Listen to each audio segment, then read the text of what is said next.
ఓం ఐం హ్రీం శ్రీం ఐం క్లీం సౌః. లలితా సహస్రనామంలోని 82వ నామం కామేశ్వరాస్త్ర నిర్దగ్ధ సభండాసుర శూన్యక.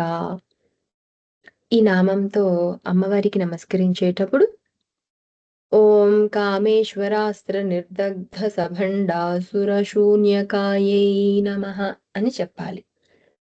ఇది కూడా 16 అక్షరాల నామం. కామేశ్వరాస్త్ర అంటే కామేశ్వరాస్త్ర ప్రయోగముతో నిర్దగ్ధ నిశ్శేషంగా దహింపబడినటువంటి సభండాసుర శూన్యక, భండాసురునితో కూడా శూన్యక నగరం నిశ్శేషంగా దహింపబడింది అమ్మవారు ప్రయోగించినటువంటి ఈ కామేశ్వరాస్త్రంతో. భండాసురుని వైపు ఉన్న రాక్షస సైన్యం అంతా వధించబడింది. ఇంతకు ముందు చెప్పుకున్న నామాల వరకు 81వ నామం వరకు. ఇంకా భండాసురుడు మాత్రం మిగిలాడు. అతనితో పాటు పట్టణమైనటువంటి శూన్యకా నగరం మిగిలింది. ఈ శూన్యకా నగరంతో సహా భండాసురుడు అమ్మవారు ప్రయోగించిన అస్త్రరాజమైనటువంటి కామేశ్వరాస్త్రంతో నిశ్శేషంగా దహింపబడతాడు అని ఈ నామం చెప్పబడుతూ ఉంది. ఈ కామేశ్వరాస్త్రం ప్రళయాగ్ని లాంటిది.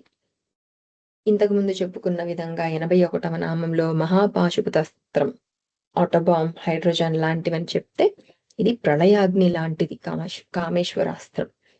ప్రళయం వస్తే ఇక ఏది మిగలదో ఈ అస్త్రం ప్రయోగిస్తే కూడా అంతే. బ్రతకాలంటే మళ్ళీ పుట్టవలసిందే.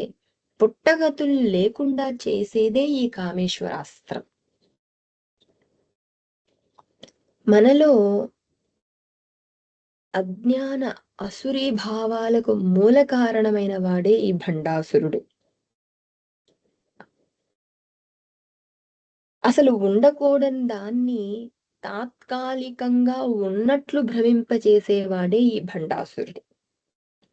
అలా ఉండకూడనిది ఉన్నట్టుగా ఉండే అతని నగరాన్ని శూన్యక అనే పేరుతో పిలుస్తున్నారు.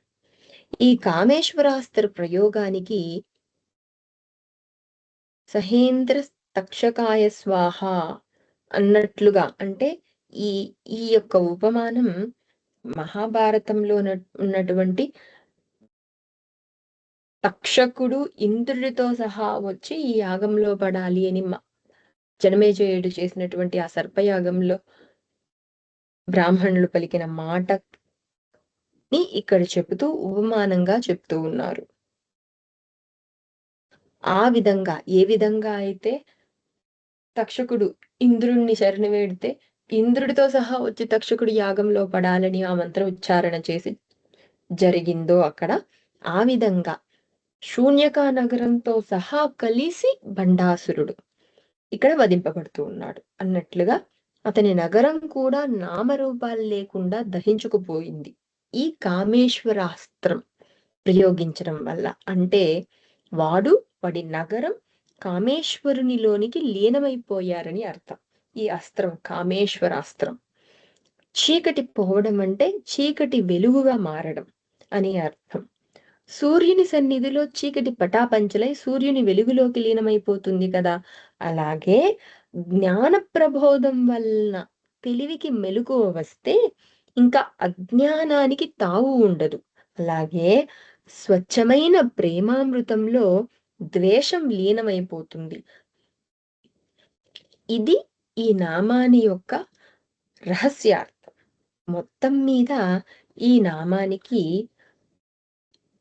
స్థూలార్థం కామేశ్వరాస్త్ర ప్రయోగానికి నిశ్శేషంగా భండాసురునితో సహా దగ్ధమైపోయిన శూన్యక పట్టణం కలిగినది అని అర్థమైతే, సూక్ష్మార్థం స్వచ్ఛమైనటువంటి ప్రేమామృతంలో నిర్మలమైన జ్ఞానాగ్నిలో అహంకారం, అజ్ఞానములు వీటికి ప్రతీకలైనటువంటి భండాసురుడు తన తన తన నగరమైనటువంటి లేంది ఉన్నట్టుగా కనిపించిన దానికి సంకేతమైనటువంటి ఈ శూన్యకా నగరంతో సహా లీనమై స్థావరం కలిగింది అని ఒక సూక్ష్మార్థం. ఏతత్ సర్వం ఫలం శ్రీ సద్గురు చరణారవిందార్పణమస్తు.